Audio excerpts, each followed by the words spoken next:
ओम श्री सद्गुरुदेव भगवान की जय। दोस्तों, मैं हूं आपका दोस्त सागर विश्वकर्मा। आपका बहुत बहुत स्वागत है मेरे चैनल विश्वकर्मा सागर ट्यूटोरियल में। तो दोस्तों, आज के वीडियो में मैं आपको ये बताने वाला हूं दोस्तों कि सेक्शन 25 या 138 का केस आपके खिलाफ बैंक ने कर दिया है। क्योंकि दोस्तों क्या है कि आपने जब लोन लिया था तो उसमें आपका ईसीएस एक्टिवेट हुआ था। तो दोस्तों अब आप क्या है कि आप पेमेंट नहीं भर पा रहे हो, आपने बैंक का डिफ़ॉल्ट कर दिया है पर्सनल लोन का या कोई सा भी है एनबीएफसी लोन। तो इसके बाद में क्या होता है कि बैंक या एनबीएफसी जो बैंक होती है ये आपके खिलाफ ईसीएस बाउंस का केस करती है, ईसीएस कैंसलेशन या चेक बाउंस का। तो दोस्तों अगर आपके साथ में भी अगर ऐसा हो गया है कि आपने बैंक का डिफ़ॉल्ट कर दिया और आपको क्या कोर्ट का समन आ गया है, तो दोस्तों इसमें बहुत से लोग क्या टेंशन ले लेते हैं कि अब हमें क्या करना चाहिए, क्या नहीं करना चाहिए, अब हमारे साथ में क्या होगा, अब हमको कोर्ट में जाना पड़ेगा, हम किस तरीके से इसको फेस करेंगे। तो आज ही इस वीडियो में इस विषय पर चर्चा करेंगे कि आपको टेंशन लेना है या नहीं लेना है, या आपको इसमें आगे क्या करना है। तो दोस्तों अगर आप चैनल पर नहीं तो प्लीज़ चैनल को सब्सक्राइब कर लें ताकि इसी वीडियो का नोटिफिकेशन आपके पास सबसे पहले पहुँचे। तो दोस्तों आइए इसी के साथ में वीडियो में आगे बढ़ते हैं। तो दोस्तों कोई सा भी आपका लोन चल रहा हो, चाहे पर्सनल लोन हो चाहे एनबीएफसी लोन हो, और आपका वो जो पेमेंट का जो ईएमआई कटता है वो ईसीएस के थ्रू कटता है और अभी आप पेमेंट नहीं भर पा रहे तो ईसीएस कैंसलेशन का आपके ऊपर केस हो सकता है सेक्शन 25 के तहत। अब तो दोस्तों क्या होता है, अब आपके ऊपर बैंक ने कोर्ट केस कर दिया है सेक्शन 25 के तहत और आपको समन भेज दिया है। तो दोस्तों ये बैंक क्यों करती है ये चीज़ें? देखो, अब आपको तो सबसे पहले तो जब आप डिफ़ॉल्ट करते तो आपको अगले दिन से ही आपके पास में कॉल आना चालू हो जाते हैं। आपको हरासमेंट करते रहते हैं रिकवरी वाले, अलग अलग एजेंसी से आपके पास में फ़ोन आते हैं। आपको दिन में कितनी बार भी ये फ़ोन लगाते हैं, आपको ना एक तरीके से हरासमेंट करते रहते हैं।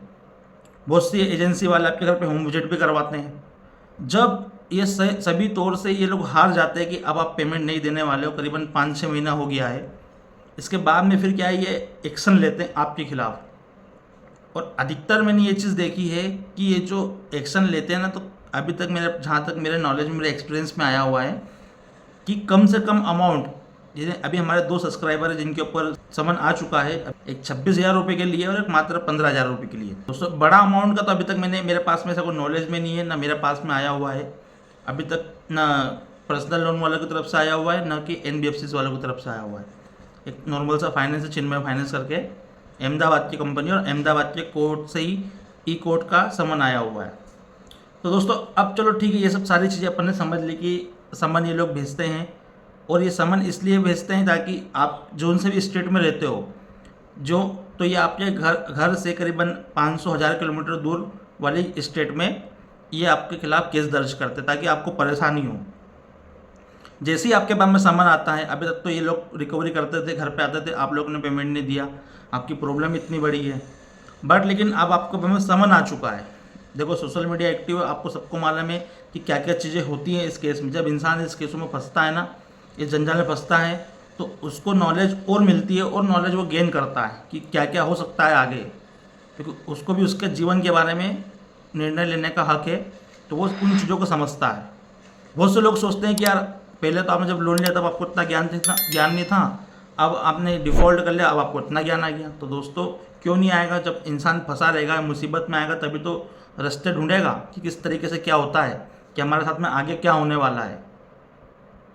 तो दोस्तों क्या होता है कि अब जैसे देखो ये प्रॉब्लम्स आ गई है, अब इसमें क्या होता है कि केस तो आपके खिलाफ कर दिया, अब केस करने के बाद में आपको केस इसलिए करते हैं ताकि आपको परेशान करें, ताकि आप आगे से इन कंपनियों को फ़ोन लगाएं या बैंक एजेंसी को फ़ोन लगाएं, जहाँ से भी आपके पास में समन आया हुआ है, जो भी नंबर है, आप उनको कंपनियों को फ़ोन लगाएं कि सर अब हम सेटलमेंट करेंगे। अभी तक तो वो आप बोलते थे, अब आप मजबूर हो गए, आप बोलोगे उनको। तो अभी क्या है कि ये इन्होंने आपके खिलाफ केस कर दिया है, अब आप लोग फंस चुके हो, अब आप इनको आगे से फ़ोन लगाते हो। तो दोस्तों अब इसमें क्या, ये लोग तो चाहते हैं कि हम एक तरीके से ट्रिक है कि आपके खिलाफ केस कर दिया, 12.5% की ड्यूटी भर दी है, तो अब आप क्या है कि अब आप फंस चुके हो। अब इनको जो है कि अब आप आगे से फ़ोन लगाओगे, जो ये चाहते हैं, और जो ये आपसे इतने दिनों से चाह रहे थे, अब आप आपके मुँह से खुद से बोलोगे कि सर हम इतना पेमेंट कर देंगे, ये कर देंगे, वो कर देंगे, और यहीं पर आप गलती कर देते हो। आपको ये चीज़ें बिल्कुल नहीं करना है।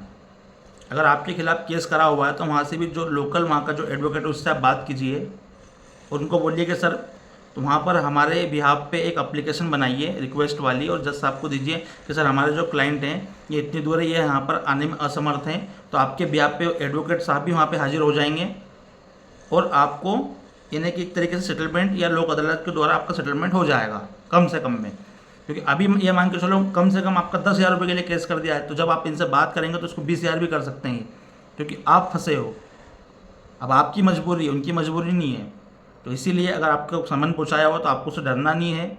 एडवोकेट के थ्रू आप उनसे करवा सकते हैं ताकि आप कम से कम पैसे में आप इन चीज़ों से छुटकारा पा सकें। तो दोस्तों आपको इससे डरने चमकने की ज़रूरत नहीं। कभी भी आप इन कंपनियों को या बैंकों को आगे से ऑफर मत कीजिए कि मैं इतना पेमेंट आपको कर दूंगा।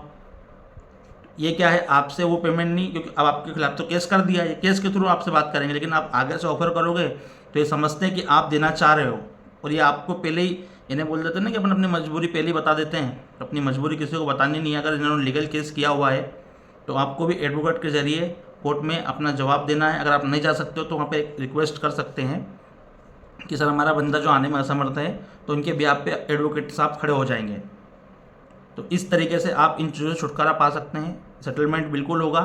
अभी आप 10 की जगह 5 देने को बोलेंगे तो नहीं, इनको 10 की जगह 20 चाहिए, तो वो चीज़ें कभी सोल्व नहीं हो पाएगी। आपको उससे टेंशन लेने की ज़रूरत नहीं दोस्तों, क्योंकि ये जो चीज़ें हैं ना, ये करते ही इसलिए हैं ताकि इनका पैसा निकले। और अभी तो मैंने ये देखा है कि बड़े बड़े अमाउंट के लिए नहीं, छोटे से अमाउंट के लिए ये लोग समन पहुँचा रहे हैं। तो दोस्तों वीडियो कैसा लगा, वीडियो पसंद है प्लीज़ चैनल को लाइक कमेंट से जरूर कीजिए। मेरे द्वारा दिए गए एंकर आपको पसंद है प्लीज़ चैनल को सब्सक्राइब कर लीजिए। दोस्तों पैसा तो प्लेन का पूरा पैसा दे दो, नहीं तो स्वस्थ रहो, मस्त रहो, रिकवरी वालों के लिए सख्त रहो। जय हिंद, जय भारत।